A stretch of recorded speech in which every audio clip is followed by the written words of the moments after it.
Welcome one and all to yet another Moonlight Greatsword adventure. Today, we descend into the twisted streets of Yharnam with Bloodborne, an absolute masterpiece, and one that's gonna have me questioning my life choices by the end of it. As with our previous adventures, our first and most important objective remains the same: acquire the Moonlight Greatsword. To do so in this game, we have to take on Ludwig, and with the objective in place, let our adventure begin.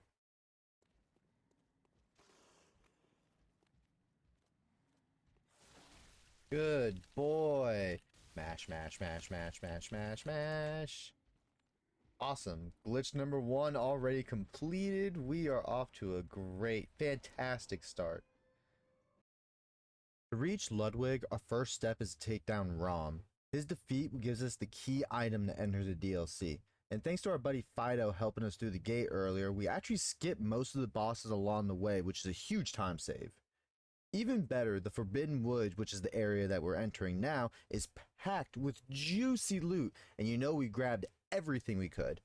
That carried us straight into the Shadows of Yharnam fight, where we pulled off our second glitch of the run, the AI freeze. This glitch is a little tricky, so bear with me. The idea is to get your character as far away from the fog wall while still prompting to press X to enter message. Once here, you want to turn your character to the left, while still being able to prompt that message.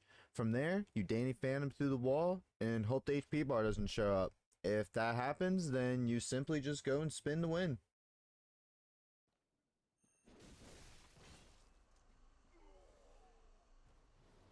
My character must be so dizzy right now. He literally just spun around for, I'd want to say, 5 minutes. With the shadows defeated, we poured those blood echoes into beefing ourselves up a bit, but I wasn't quite ready for Rom yet. So we made a quick trip back to Central Yharnam. First order of business was to grab all the loot. Oh, wow. Really got the tonsil stone right off rip, huh? And second order was to pay our friend Father Gascoigne a visit. Now, calling him a friend might be a stretch. This guy's basically Yharnam's worst family therapist, and just like therapy, it ended up costing me way more of my sanity than I bargained for.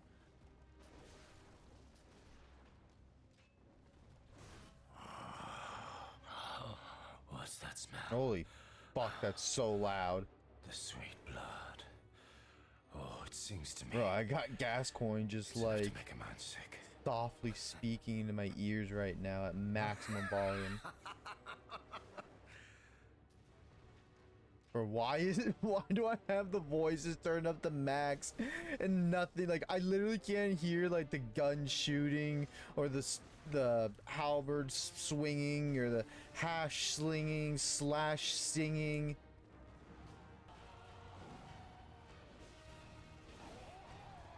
That was so much more stressful than it needed to be. Nothing about that needed to be that stressful. It's literally just Gascoigne.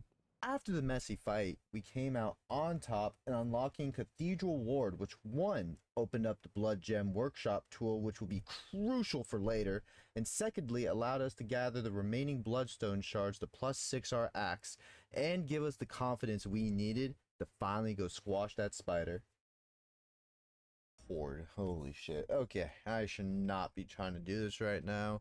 I just had an extraordinary leg day. We're gonna try to do this though. But I'm literally like lightheaded right now. This is gonna go horribly. I'm gonna die in very horrible and gruesome ways. Key to playing Bloodborne is to play when you are... oh. Never mind. Okay, I get it. I'm dead. Calm down.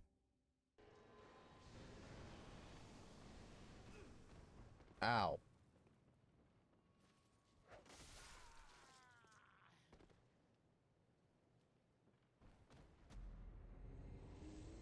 I deserve that. And finally, Rom. Normally, she's not considered too tough, but at our level, we had our work cut out for us.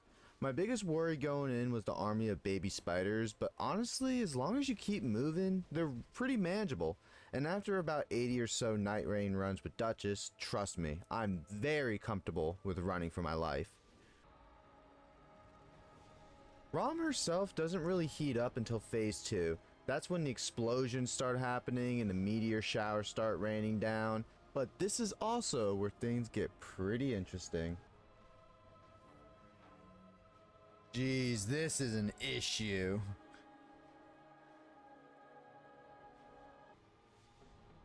That's a blow up. God, dude, I don't feel comfortable. We can get out of this. Just gotta dodge, dodge, dodge, dodge. Good. Don't troll, don't troll. Grab the oil urn.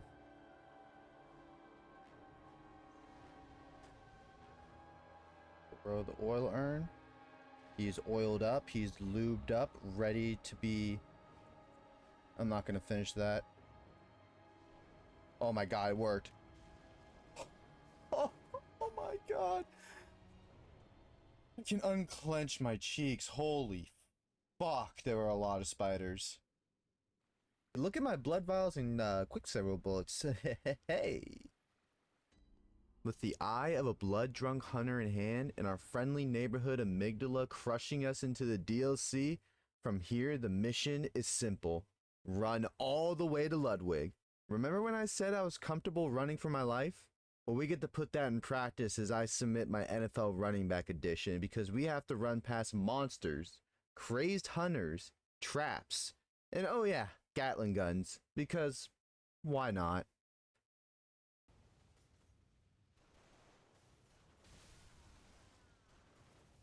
Yeah, okay, that's scary stuff. After unlocking the shortcuts, we're literally standing at Ludwig's doorstep. Before we enter, it's time to set up our final glitch, because let's be real, if you think I'm fighting this lunatic at level 30, you're out of your damn mind. Step 1 of the glitch is just like the Shadows AI freeze we pulled off earlier. Clip through the wall and pray Ludwig's health bar doesn't spawn. Step 2 is a bit trickier. We can't just beat Ludwig down, because if we trigger phase 2, he'll break out of the glitch, and that would end in a very, very tragic way for us. Instead, we're going to use the poison rolling exploit. Way back at the start of the run, we picked up a blood gem with the rapid poison effect, and it just so happens our +6 hunter axe has the exact triangle slot needed for it. With this gem, all we have to do is roll into Ludwig's back leg like we're Sonic the Hedgehog and slowly whittle him down with poison. Here's the kicker. We have to do this for about 20 minutes. Yeah, I'm not even joking. So if you're trying this at home, I highly recommend you put on a good show in the background. Personally, I watched Yugi and Kaiba's Battle City duel, and that, my friends, is absolute peak.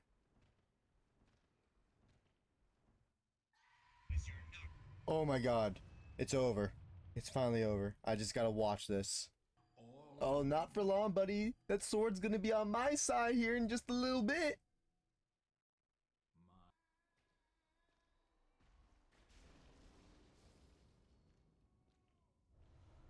I'm so happy right now. I am just over the moon.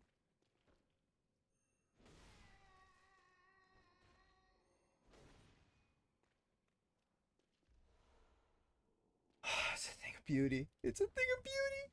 Let's put it on. Look at it. Normal sword. Moonlight Greatsword. I'm gonna be honest. When I first thought of doing this little series, I was the most terrified of Bloodborne because of this boss. It is such a coincidence we have literally just enough insight. I know a lot of guys are probably saying, why the fuck did you just use all that inside the buddy bloodstone shards when I could have easily just gone and picked them up or farmed them somewhere? I am lazy, and I just want to play this game and have fun, and just have a fun time, a grand old time. That's all I wanted, that's all I've desired, and that's all that I have coming to me right now. We are about to absolutely decimate the cleric beast. Like, I've been waiting for this for like I don't know, probably like the last hour of gameplay, I've literally just thought about like how bad I am gonna absolutely wreck the cleric beast.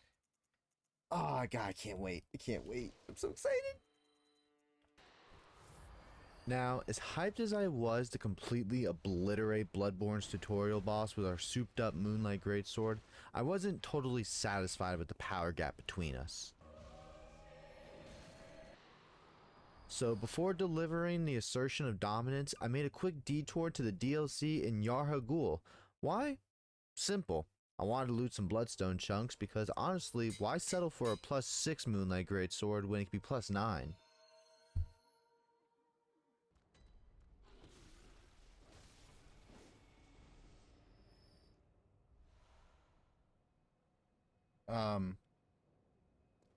Okay. I'm actually extremely confused what the fuck just happened, but okay.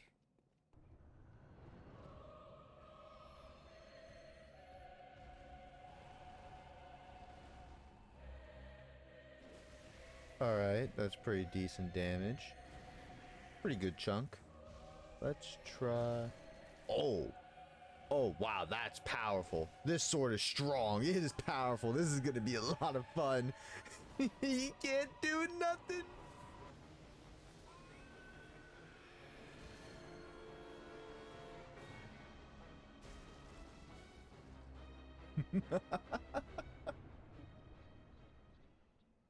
Oh my god, it's covered in blood. This game is fucking awesome. Next up is Bloodstarved Beast, and believe it or not, with a +9 weapon, this guy isn't too bad.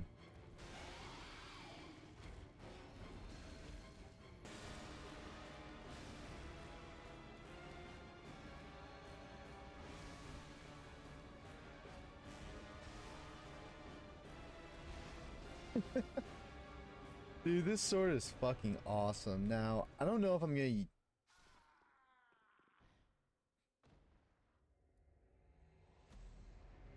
This game always wins. It always wins. Sorry, we are interrupting your regularly scheduled monster slaughter for a quick break. Witness as I thrust this sword into our...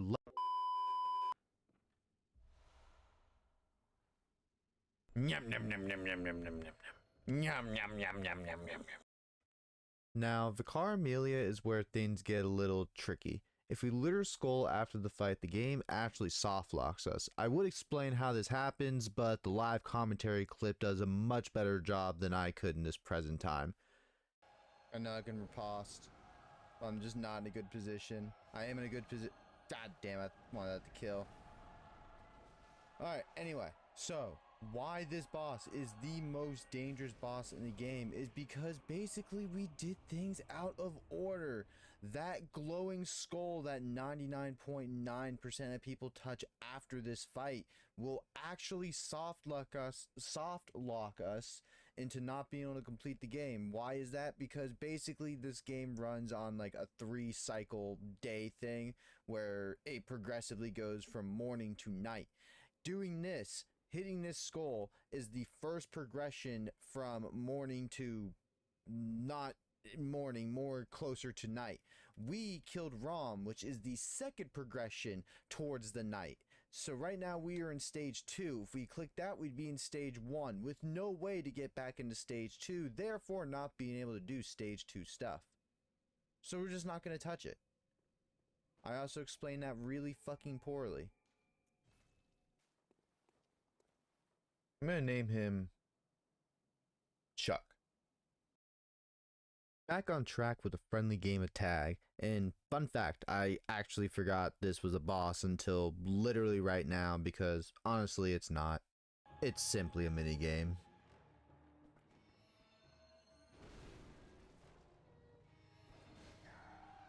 See ya, brother. After the witches, I decided to take a little detour to Canehurst. No! My horses! At this point, I was feeling pretty confident. Maybe too confident. The plan was to head straight for the boss there, but along the way, I stumbled along something even better. an armor set I knew I'd be rocking for the rest of the run.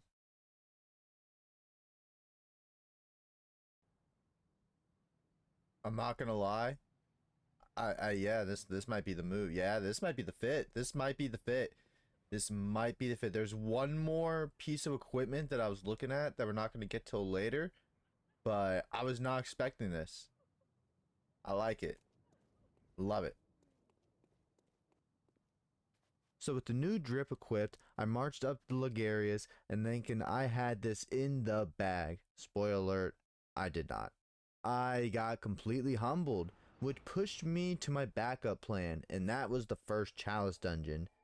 Now, the run is mostly uneventful, except for the final boss, the Watchdog of the Old Lords. This fiery beast actually gave me quite a challenge, but eventually we came out on top, and the reward, exactly what I was here for, some blood gems to push my Moonlight Greatsword even further. Now, the build is far from complete, but we are in a much better position than we were just a little bit ago. Now, the only thing left to do is to test it, and Dark Beast Paro was the unlucky volunteer, and let's just say, he didn't last long.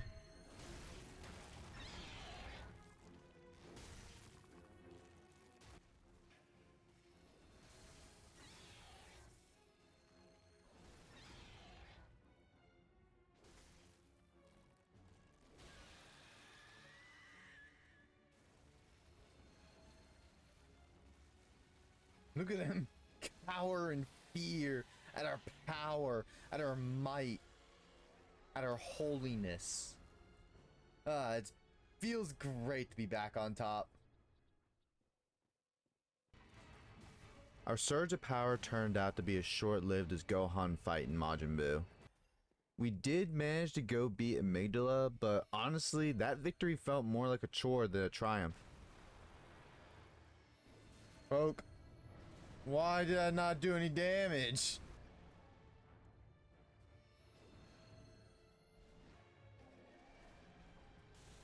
I hate fighting this thing. This thing reminds me of the thing in fucking Elden Ring. Estelle, the snake fucking magic thing. Can't hit its fucking head, and that's the way you're supposed to kill it. It's like a death bird, too. Oh, goodness gracious. I'm just glad that's over. Like, ugh. And then it was straight back to smashing our heads against the wall. Not just against Ligarius, but also the One Reborn, the actual main story roadblock we needed to clear to progress.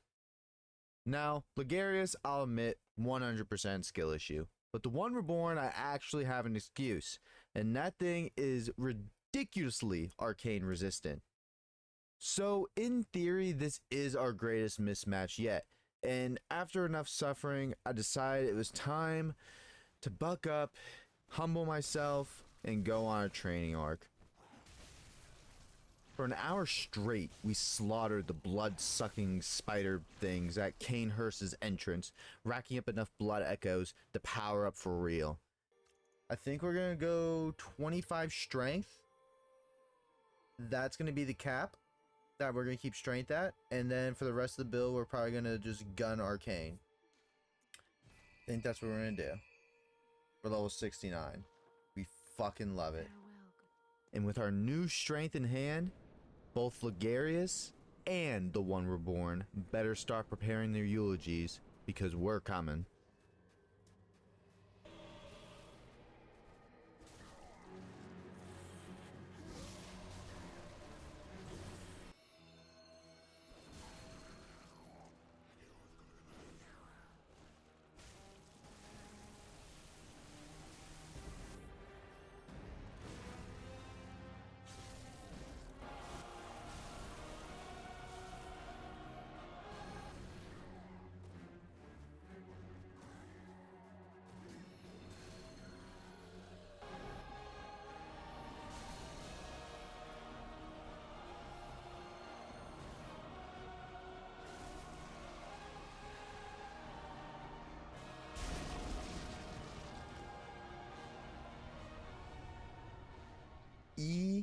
Z game. With Ligarius and the One Reborn out of the way, the story takes us straight into the Nightmare of Mensis, which, let me tell you, is one of the most miserable places in the entire game. Constant frenzy buildup, random damage out of nowhere, and just general bad vibes all around. But the silver lining in this is the place we're going to score some new blood gem upgrades. Oh my god, that's a sight to see right there. I'm excited for that one. Next up on our hit list is everyone's favorite asshole, Ncaa. Okay, maybe not everyone's favorite, but aside from the horrendous game of tag he makes you play, I've got to admit, his voice acting is elite. We're talking moderate tier or OG Dragon Ball Z Goku screaming his lungs out going Super Saiyan 3. Oh, majestic! Ooh, ear rape. A hunter is a hunter, even in a dream. But alas, not too fast. Oh no, I skipped it! Oh, I'm so upset, I'm angry, I'm mad and sad and just disappointed all at the same time. It just, I can't have nice things.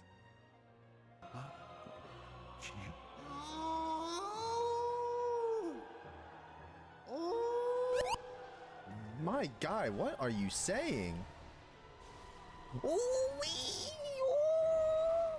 So, I've come to the very sad realization that, at least for the way my build is set up, it is literally better just to spam light R2s.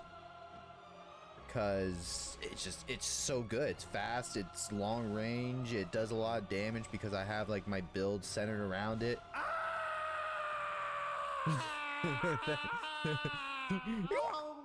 Yeah, thanks, Ncaa. Now I'm waking up. I'll forget everything. Aww. Well, I guess a hunter's not a hunter in his dream anymore. Now that our man crush Ncaa has waken up from his little nightmare, it's time to move on. Before we pay our wet nurse a visit, there's something I've been waiting a long time to take care of.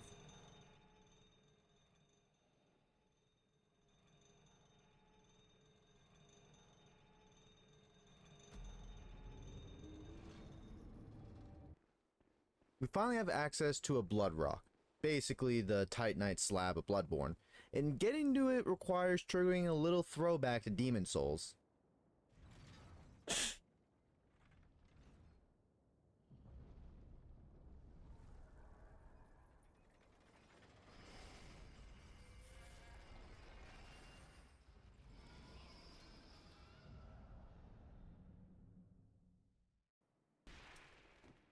But the real challenge, the frenzy monsters guarding away. And honestly, they remind me way too much of Sheen from Jimmy Neutron when he got super smart.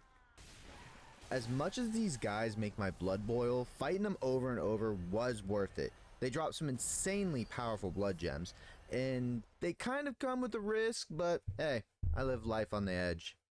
So after finally securing the blood rock, we powered up the Moonlight Greatsword to its maximum level, slapped on our shiny new gems, and prepared for the final ascent straight to Murgo. Oh God, hear that fucking baby crying. Holy shit, that's so much damage.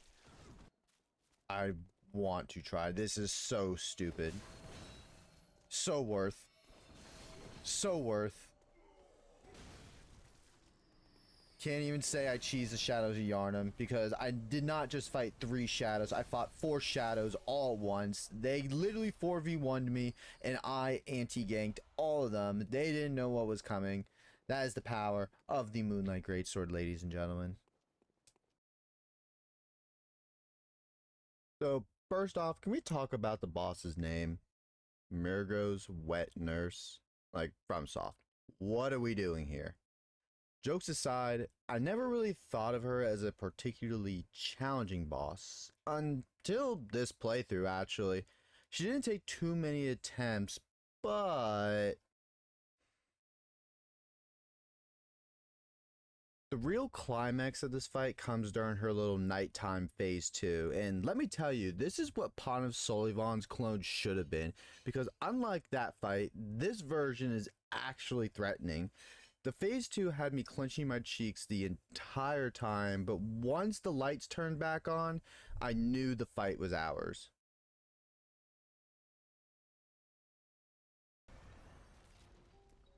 Ah, my trip to the Shadow Realm has ended.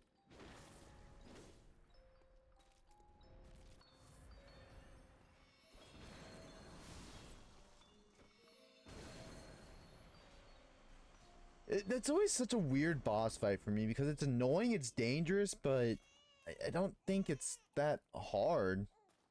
I just think as long as you have 30 vigor or vitality or whatever the fuck it's called in this game, you're good. You're chilling. You're not really chilling. There's not really much chilling in this fight.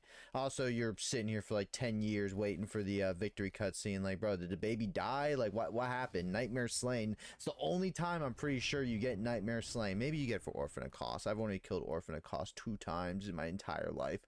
Not looking forward to that. But, yeah, we don't have to worry about that right now. We're going to have to worry about that pretty soon, though. Nyam, nyam, nyam, nyam, nyam. With Murgo finally put to bed, or woken up, I don't know anymore, we had one last round of cleanup before heading back to the DLC. Problem is, I kind of forgot where the key was to reach Upper Cathedral Ward. Aha. Yeah, I forgot about this. But eventually, we made our way into our lovely little optional area. And at the press of one button, that was depressing. Oh, and they frenzy. That's cool. Okay, so this right here, the choir guard, was actually the other armor set I was thinking about. The original armor set I was thinking about using. Ooh, that's... I like it, but for some reason the executioner garb just goes with the mask with the shit. God, I can't navigate menus. I play so many different Souls games, bear with me. With the old Hunter top hat, and like it's a top hat, and wait, I think I gave myself shades. Yeah, I gave myself shades. Those shades are mine. No, those are original OG shades. I'm literally I like how I'm going through a gothic town with a Moonlight Greatsword wearing fucking aviators. You know what? That now is not the time. I'm wearing a top hat too. I'm swagged out. Please don't suck me. I'm in sync with my astrology sign now. I am an asparagus. My head hurts because I didn't drink water. So instead, I'll have a triple espresso coffee from Starbucks. Holy Jesus Christ! You know, I just feel like every time I open my mouth and start talking shit while I play this game, like just something bad happens every time. Every single time. There's not been one instance I can recall where I like was talking shit and the game didn't hear me and say, "Oh, well, you're about to be in for a pretty bad time." Oh dear. Oh jeez. Ah, you must be the leader. You dodged, you're the main character. Oh my god. The damage has just been like mind-boggling.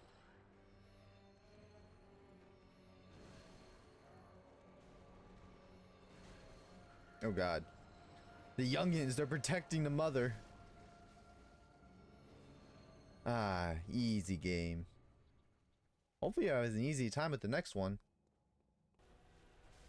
Oh wow, it does even more damage. Okay, so it's good to know that she is resistant to arcane. Here I am thinking, oh yeah, maybe they're strong. Wow, this thing just does so much damage in general.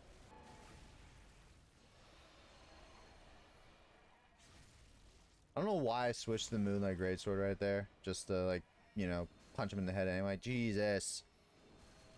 That is so much damage. There is so much damage happening right now. Oh my god. This sword is not okay. I created a monster of a weapon. Oh my goodness gracious. And now we have absolutely nothing to stand between us and the DLC. And this is where I have a confession to make, because I actually have not played the DLC past Ludwig in over 5 years.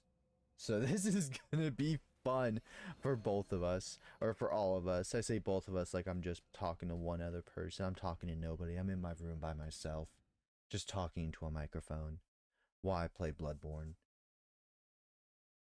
Now, instead of heading back to Canehurst to smack spiders for another eternity, I decided to speed things up.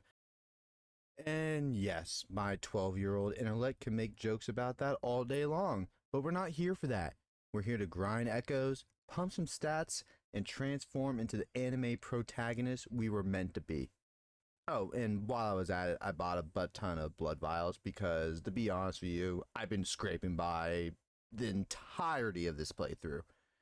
But with our training complete, vials stockpiled, and stats adequately sufficient enough, in my opinion, it is finally time to take the plunge back into the DLC.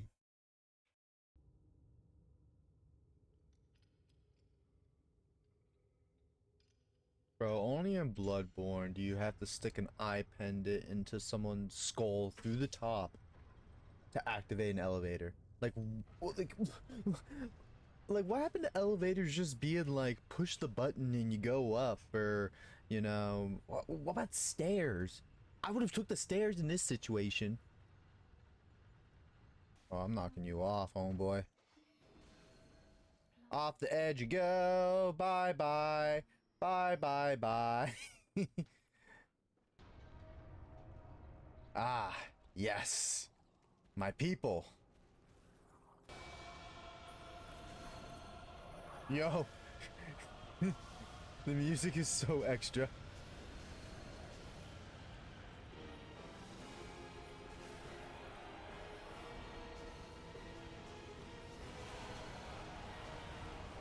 Can we stop calling on the spear? Oh my goodness, the spear bomb. Get up. Get up, soldier.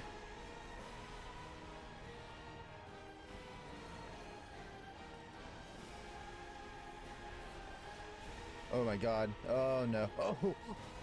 I swear, me dying with a sliver of HP left on this boss would just be so poetic. But I'm not. Let me not talk shit. Let me not talk shit. I've been proven time and time again. The circular open my mouth. I just can't handle the pressure. The prey was not slaughtered. The prey was not the one slaughtered. The prey was spared. Okay, that was misleading. That is very misleading information. After the fight with our twins, the living failures, it was time to begin what I considered the trio of Bloodborne super bosses. This fight was essentially the prototype for Sister Fried in Dark Souls 3. 3 escalating phases, each one deadlier than the last. We started the fight off a little shaky, but managed to regain our momentum and push her into phase 2. While she's literally seppukuing herself, igniting her blood, expanding her moveset, we, in response, counter this with the exact opposite strategy, stripping down to the basics and going full caveman mode with a tried and true sword poking method. But then the time had come for both of us to drop the restraints and show our true power. Lady Maria is literally igniting her blood like oil on fire, and us, we coated our sword in that magical green gleam, and this is where the fight truly heated up.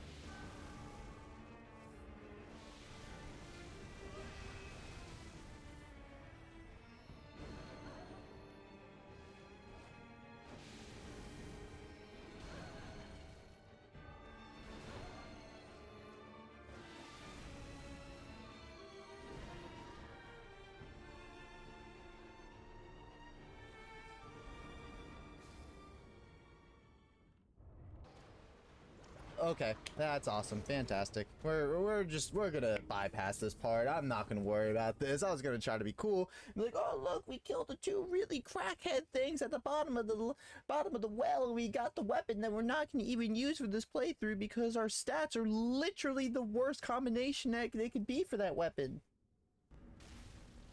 What the fuck is this? Oh, I remember this guy. Mr. Bloodletter. Excuse me, sir. We're gonna need you to die. Ah. I feel that could have been a lot more of an issue than it was. Oh, I got something for you. Oh. This is it. What many, myself included, consider to be the hardest boss fight in all of Bloodborne. And boy, does the Orphan of Kos live up to its reputation. 13 deaths. That's what it took. These weren't rage-fueled controller-throwing deaths. No. These were 13 calculated deaths. 13 lessons. Instead of blaming the game, blaming lag, blaming this or that, we took full accountability and learned something new each and every time. I guess we can't stop throwing our shit. I guess we're just gonna spam that. If I were you, I would spam that attack too, because it's kind of fucking overpowered. Now at first, things were rough. But sometimes in fights like this, all it takes is one stroke of luck to shift everything into your favor. Wow, I got a backstab out of that? That's crazy. From there, we pushed the Orphan into phase 2, and honestly, I'm gonna give myself a pat on the back here, because between this absolute spawn of Satan going completely ballistic, clearing the arena in seconds, throwing down AoE, swinging that whatever the hell the weapon he has is, at lightning fast speeds, we stayed true to our strategy. The makeshift spear method. Poke, poke, poke. It wasn't glamorous, but it kept us alive. To die. Okay. We're gonna go up here. That's a safe zone for this. It's not a safe zone for him, though, especially being up against the wall. That's not where I want to be. We got 3 heals. We're good. We're good. Just focus. Punish when needed. Let's go. Let's go. Let's go. Let's go. I think that's 14. I think that was 14. That's not bad at all. That is not bad at all. Okay. The bane of my existence is... I know what needs to be done now. You think I forgot about y'all? You guys think I forgot about y'all? Ooh. You just saw what I did to him, right? What do you think I'm gonna do to every single one of you? I'm literally down 6 blood vials. The final challenge of the DLC, Lawrence, the first Vicar. Some say he's a Vicar Amelia with a makeover, others call him Cleric Beast 2.0, but to me, he feels like FromSoft's successful attempt at making the Demon Fire Sage actually interesting compared to his big brother, the Asylum Demon. At the end of the day though, Lawrence is just another beast ready to be hunted. Now, for the first half of this fight, it just plays out like a juiced up version of an early game boss. Nothing too wild until we hit the midway point. Oh, what's wrong? You don't got a leg to stand on? And with all fun and games to the side, this phase, in my opinion, is one of the most phases in a boss fight in the entire series. If you attack them from the front, expect swipes and bites all day.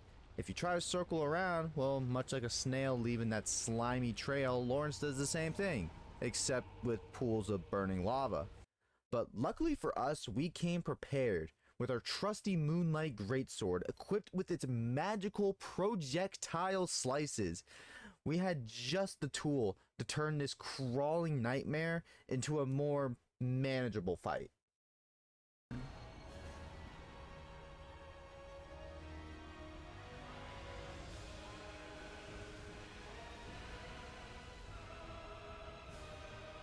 Yeah, we are not gonna get swiped. Oh, fuck.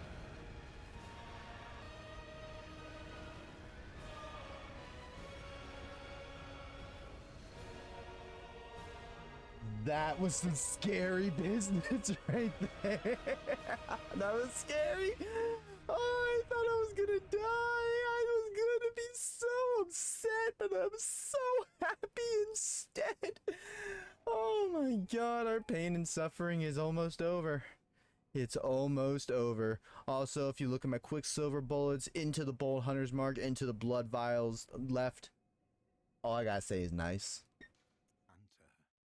And so it's finally time to put a close to our adventure. Gearman, the first hunter, offers us an early ticket out, a clean escape.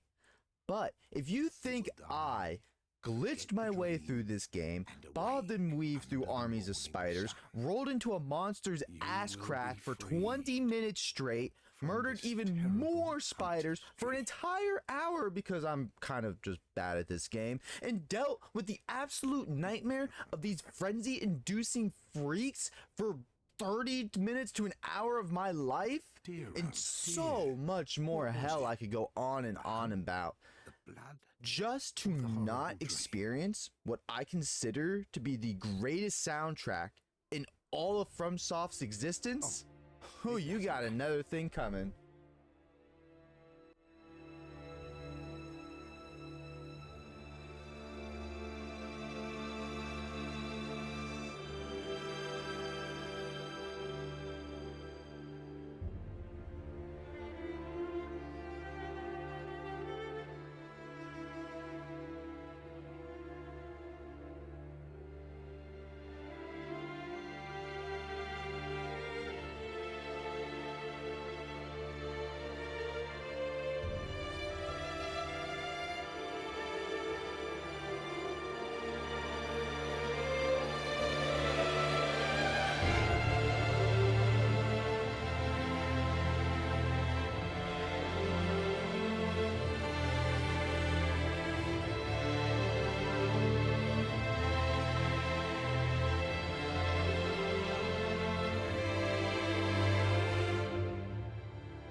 Such a marvelous, beautiful fight.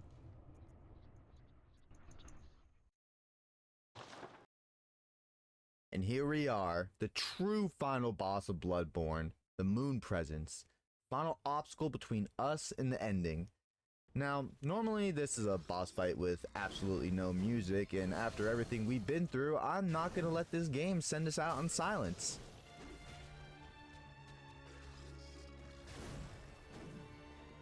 Moon Presence is a deadly foe, but honestly, after some of the hell we've crawled through to get to this point, this just feels like a mildly inconvenient walk in the park. Its first big gimmick is the almost one-hit AoE, and there's a trick to this. After it lands, there's a massive recharge window, and with the magical pokes from our Moonlight Greatsword, I can literally regain all of my HP before this thing even thinks about moving again. The second gimmick is far more dangerous. It's blood attacks. These negate your ability to heal for quite some time, and that's actually pretty terrifying when you stack that on top of the almost one-hit AoE. And just to spice things up, my trusty Moonlight Greatsword decided to reach the verge of its breaking point at the worst of possible times. So the question is, can we overcome adversity one last time?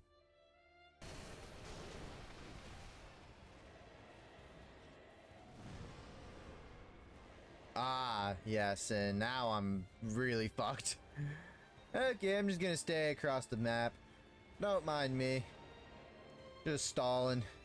No, no, do you see me? Maybe if I had a hand here, he won't see me. Oh, I think he sees me. Oh, he's casting spells and shit. Okay, cool, I can heal. I don't give a fuck. Cast your spells. I don't care that my sword's about to break. I'm about to break your spirit.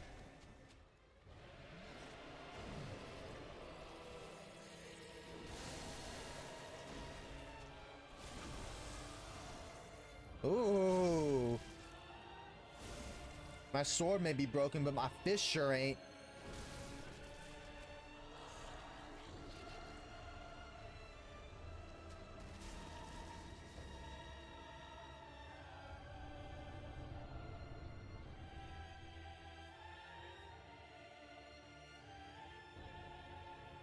As always with these games, they're a true joy to revisit. This one hit especially hard. This was my first full playthrough of Bloodborne in years, and while the gameplay may feel different, one thing remained exactly the same.